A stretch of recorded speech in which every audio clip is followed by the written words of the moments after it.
ఈరోజు మనం చాలా చాలా ఇంట్రెస్టింగ్ టాపిక్ గురించి మాట్లాడుకోబోతున్నాం.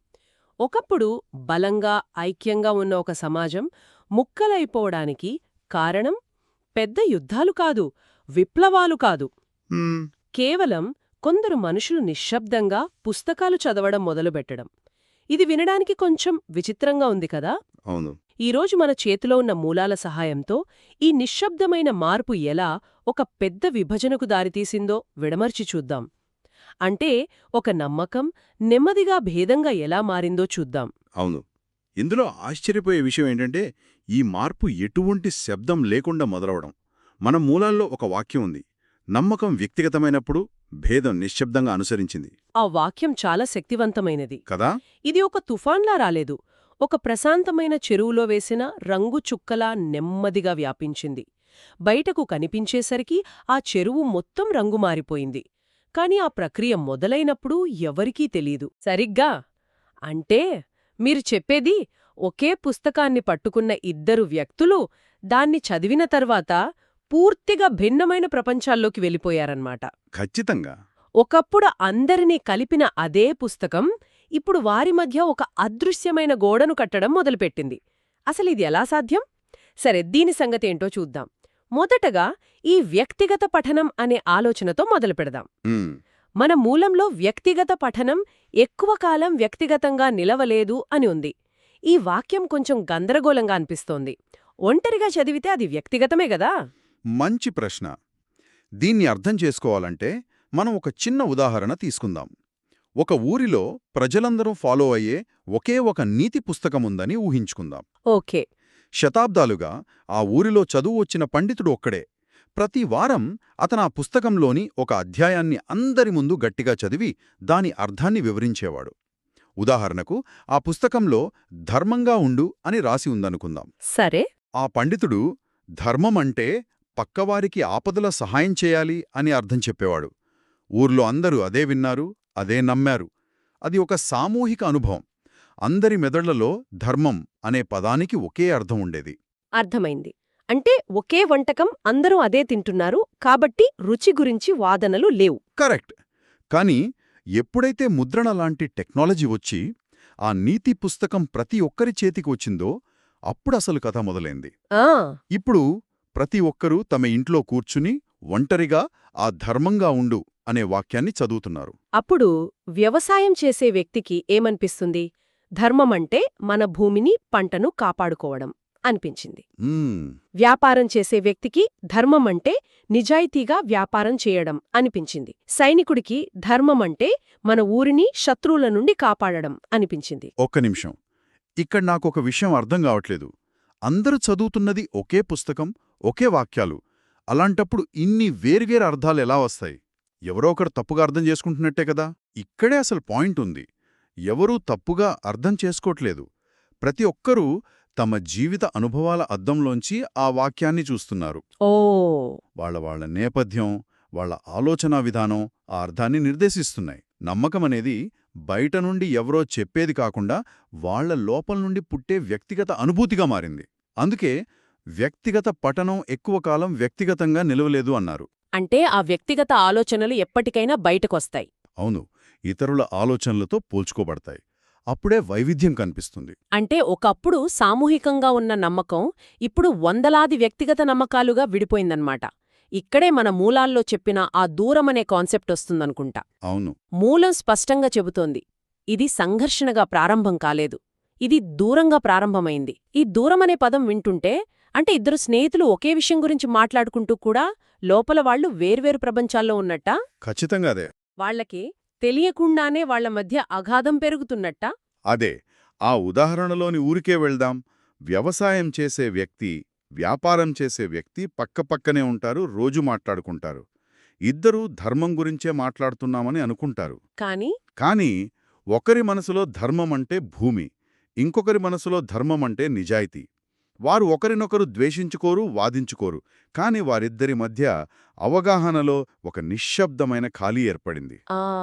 ఒకప్పుడు వారిని కలిపి ఉంచిన పునాదిలో ఒక చిన్న పగులు వచ్చింది. అదే దూరం. కాని ఇది నాకు కొంచెం నమ్మశక్యంగా లేదు. మనుషులు అభిప్రాయ భేదాలతో నిశ్శబ్దంగా ఎలా ఉంటారు? ఎక్కడో ఒకచోట వాదన మొదలవ్వాలి కదా, లేదు నేను చెప్పే ధర్మమే కరెక్ట్ అని ఒకరనాలి కదా. మంచి ప్రశ్న. ఆ వాదన వస్తుంది, కానీ అది తర్వాతి దశ. మొదట్లో ఆ వాదన ఉండదు. ఎందుకంటే ఆ భేదం అంత సూక్ష్మంగా ఉంటుంది కాబట్టి దాన్ని గుర్తించి మాటల్లో పెట్టడానికి చాలా సమయం పడుతుంది. అంటే అది ఒక ఫీలింగ్ లాంటిదా? అంతే, ఒక అనుభూతి మాత్రమే. ఎందుకో ఈ మధ్య అతను నాలాగా ఆలోచించట్లేదు అనిపిస్తోంది. ఒకప్పుడు ఒక ప్రశ్నకు ఊరందరి దగ్గర ఒకే సమాధానం ఉండేది. ఇప్పుడు అవే ప్రశ్నలకు అనేక సమాధానాలున్నాయి. కానీ అవి ఇంకా గట్టిగా బయటకు చెప్పబడలేదు. హ్మ్. మూలలోని ఒక ముఖ్యమైన పాఠమిదే. ఐక్యత విచ్ఛిన్నం కావడానికి ముందు నిశ్శబ్దంగా బలహీనపడుతుంది. ముందు మనసులలో దూరం పెరుగుతుంది, ఆ తర్వాతే బయట సంఘర్షణ కనిపిస్తుంది. వావ్! అంటే ఇది బహిరంగంగా జరిగిన ఘర్షణ కాదు. ఒకరి ఆలోచనలకు మరొకరి ఆలోచనలకు మధ్య నిశ్శబ్దంగా పెరిగిన ఖాళీ లాంటిది. ఇదెలా ఉందంటే, ఒక కుటుంబంలో చిన్న చిన్న మనస్పర్ధలు ఎప్పట్నుంచో ఉంటాయి. హ్మ్, కాని వాట్సాప్ గ్రూప్ పెట్టగానే అవన్నీ బయటపడి పెద్ద గొడవవుతాయి. అప్పటిదాకా నిశ్శబ్దంగా ఉన్న భేదాలన్నీ ఒక్కసారిగా బయటపడతాయి. అద్భుతమైన పోలిక. మీరు తర్వాతి అంశాన్ని కూడా ప్రస్తావించారు. ఒక్క నిమిషం. అసలు ఆ ఊర్లో అంతమంది సొంతంగా చదవడం ఎలా మొదలుపెట్టారు? ఏదో ఒక టెక్నాలజీ వచ్చి ఉండాలి కదా. మన మూలాల్లో ప్రింటింగ్ ప్రెస్ గురించి ఏమైనా ఉందా? అవును, దాని గురించి అడగాలనుకుంటున్నాను. ఈ మార్పులో ముద్రణ పాత్ర ఏమిటి? ఈ విభజన అంతటికీ అదే కారణమా? ఎందుకంటే చాలాసార్లు మనం కొత్త టెక్నాలజీనే నిందిస్తుంటాం. నిజమే. ఇంటర్నెట్ వచ్చింది, అందుకే సంబంధాలు దెబ్బతిన్నాయి అన్నట్టుగా. కరెక్ట్. కాని మూలం ప్రకారం అది నిజం కాదు. ముద్రణ ఒక్క రాత్రిలో విభజనను సృష్టించలేదు. ఇది అప్పటికే ఉన్న భేదాన్ని బహిర్గతం చేసి దానికొక భాషని ఇచ్చింది అని మన మూలం చాలా స్పష్టంగా చెప్తోంది. అంటే అంటే ప్రజలలో విభిన్నంగా ఆలోచించే సామర్థ్యం ఎప్పుడూ ఉంది. ప్రతి వ్యక్తి ప్రత్యేకమైనవాడు. వాళ్ల ఆలోచనలు కూడా ప్రత్యేకంగా ఉంటాయి. అంటే ఆ భిన్నత్వం అప్పటికీ ఉంది, కాని బయటపడటానికి ఒక మార్గం లేక సైలెంట్గా ఉందన్నమాట. ముద్రణ దానికొక స్విచ్లా పనిచేసిందా? అవును, ఒక స్విచ్ లేదా ఒక ఉత్ప్రేరకం, ఒక క్యాటలిస్ట్ అనొచ్చు. ఇందాక మీరు చెప్పిన వాట్సాప్ ఉదాహరణ తీసుకుందాం. సరే. ఆ కుటుంబంలో మనస్పర్ధలను వాట్సాప్ సృష్టించిందా? లేదు. లేదు, అవి ఎప్పట్నుంచో ఉన్నాయి. కరెక్ట్. వాట్సాప్ కేవలం అందరూ తమ అభిప్రాయాలను సులభంగా ఒకేసారి బయటపెట్టడానికి ఒక వేదికనిచ్చింది. దాగి ఉన్న వైవిధ్యం ఒక్కసారిగా బయటపడింది. ముద్రణ కూడా అదే చేసింది. అది ఆలోచనలకు ప్రాప్యతను పెంచింది. ఓకే. ఒకే రంగు పూసిన గోడ వెనక చాలా పగుళ్లుండవచ్చు. మనం ఆ పాత రంగులను తొలగించినప్పుడు ఆ పగుళ్లన్నీ కనిపిస్తాయి. ఆ పగుళ్లను రంగు తొలగింపు సృష్టించలేదు, కేవలం బయటపెట్టింది. కాబట్టి ముద్రణ కారణం కాదు, ఒక శక్తివంతమైన ఉత్ప్రేరకం మాత్రమే. అంటే ఈ మొత్తం ప్రక్రియను చూస్తే ఇదొక గొలుసుకట్టు ప్రతిచర్యలా ఉంది. ఒక చిన్న మార్పు, అంటే వ్యక్తిగతంగా చదవడం మొదలుపెట్టడం, అది విభిన్న వ్యాఖ్యానాలకు దారితీసింది. అవును. ఈ వ్యాఖ్యానాలు వెంటనే గొడవలకు కారణం కాలేదు, కాని మనుషుల మధ్య నిశ్శబ్ద దూరాన్ని సృష్టించాయి. హ్మ్. ఇక టెక్నాలజీ వచ్చి ఈ నిశ్శబ్దంగా ఉన్న భేదాలన్నింటికీ ఒక గొంతుక ఇచ్చి వాటిని అందరికీ కనిపించేలా చేసింది.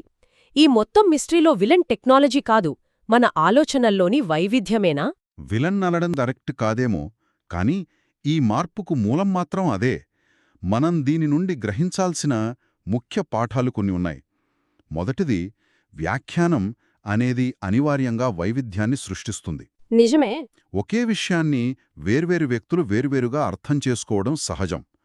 రెండవది, సమాచారం లేదా ఆలోచనలు అందరికీ అందుబాటులోకి వచ్చినప్పుడు సమాజంలో దాగి ఉన్న వైవిధ్యం బయటపడుతుంది. దాని ఆపలేం. మూడవది, భేదం అనేది సంఘర్షణ కంటే ముందు వస్తుంది, తరచుగా ఈ నిశ్శబ్ద దూరం రూపంలో. ఇది చాలా లోతైన విషయం. ఈ మూలం మనల్ని ఒక ఆసక్తికరమైన మలుపు వద్ద వదిలేసింది. ఎందుకంటే ఈ నిశ్శబ్ద దూరం ఎప్పటికీ నిశ్శబ్దంగా ఉండదు కదా. ఉండదు. ఆ ఊరిలోని రైతు, వ్యాపారి ఎప్పటికైనా తమ ధర్మం గురించి వాదించుకుంటారు. తర్వాత దశ గురించి ఒక సూచన ఇస్తూ, తరువాత ఈ భేదాలు బహిరంగంగా ఒకదానికొకటి ఢీకొనడం ప్రారంభిస్తాయి. నమ్మకం, నిశ్శబ్ద ఆలోచన నుండి బహిరంగ అసమ్మతి వైపు కదులుతుంది అని ముగించారు. ఇది వినడానికి చాలా ఉత్కంఠగా ఉంది. అవును, ఇది మనల్ని ఆలోచింపజేసే ఒక ముఖ్యమైన విషయం. ఇప్పుడు అసలు ప్రశ్న మొదలవుతుంది. నిశ్శబ్దంగా ఉన్న భేదాలు ఇకపై నిశ్శబ్దంగా ఉండకపోతే ఏమవుతుంది? అదే వ్యక్తిగత ఆలోచనలు బహిరంగ వాదనలుగా మారినప్పుడు సమాజం ఎలా స్పందిస్తుంది? హ్మ్, అప్పుడు ఆ ఊర్లో ఏమై ఉంటుంది? బహుశా 2 వర్గాలుగా విడిపోయుంటారా? భూమే ధర్మం అనే వర్గం, నిజాయితీనే ధర్మం అనే వర్గం. ఇది ఈనాటి రాజకీయ పార్టీల విభజనలా అనిపిస్తోంది నాకు. సరిగ్గా అక్కడికే వస్తున్నాం.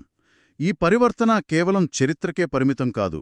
సమాచార విప్లవం జరుగుతున్న ఈ రోజుల్లో సోషల్ మీడియా వంటి వేదికల ద్వారా ప్రతి వ్యక్తిగత అభిప్రాయం ఒక బహిరంగ చర్చగా, కొన్నిసార్లు ఒక యుద్ధంగా మారుతోంది. అవును. ఒకప్పుడు మనం పండితుడు చెప్పేది వినేవాళ్లం. ఇప్పుడు మనమే పండితులం.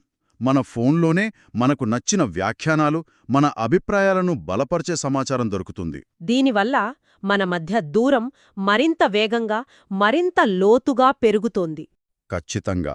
మన చుట్టూ నేటికీ ఈ ప్రక్రియ మరింత తీవ్రంగా జరుగుతూనే ఉంది. కాబట్టి మనం మనల్ని వేసుకోవలసిన ప్రశ్న ఇది. ఈరోజు మన సమాజంలో ఏ నమ్మకాలు నిశ్శబ్దంగా భేదాలుగా మారుతున్నాయి? ఆ నిశ్శబ్దమైన పగుళ్ళు మనకు తెలియకుండానే మన పునాదులను బలహీనపరుస్తున్నాయా? ఈ ప్రశ్నతోనే ఈనాటి మన పరిశీలనను ముగిద్దాం.